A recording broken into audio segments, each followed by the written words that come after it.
everybody, welcome back to the group. This is week number 8, and we are on track to finish on Palm Sunday, and then we'll be set up for Easter services. And speaking of Easter, I think you've probably heard this already, but I want to make sure because it's time for you to start making some decisions about what service you're going to attend and what team you might want to serve on. So all of the information about Easter weekend, including the Good Friday service, the 24 hours of prayer, the 3 Easter services on Sunday, but don't forget about the one on Saturday evening.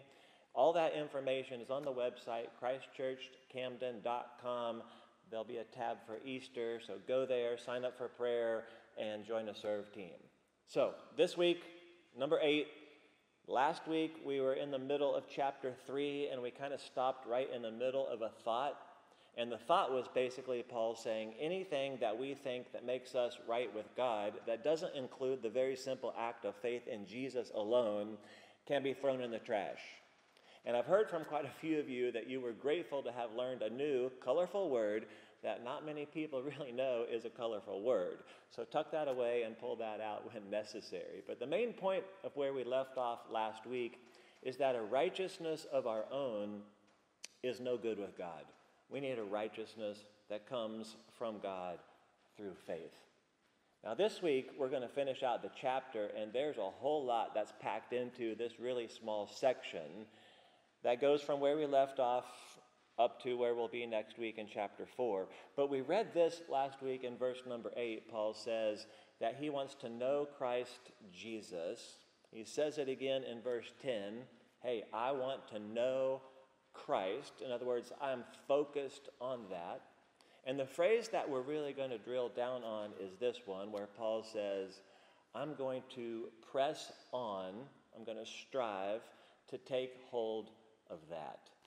Now, he's making a point to say, I haven't figured all of that stuff out yet, but I'm making progress, I'm moving forward. Because following Jesus is not about being perfect, it's about making progress to know him and to become like him. Now, you may have a question based on last week where we said that there's no effort of your own that can earn you God's favor. So I want to be clear that this is not talking about working for salvation. This is talking about an effort to live up to what you have been given, right? Keep going. Don't turn away from your progress. Similar to what we talked about from chapter 2 when we spent time talking about work out your salvation. This is Paul and us saying, hey, I'm going to take hold of that because he took hold of me. So we're not talking about earning, that's no good, but there's value in effort. And here Paul uses athletic language where he's saying, hey, I'm going to run hard, I'm going to keep pursuing, I'm going to keep going after Jesus with everything I have. And he mentions basically just 2 things that are necessary to make that happen. We'll hit them real quickly and then you'll be able to discuss this together. But number 1, he says, you're going to have to do what you need to do to forget the past.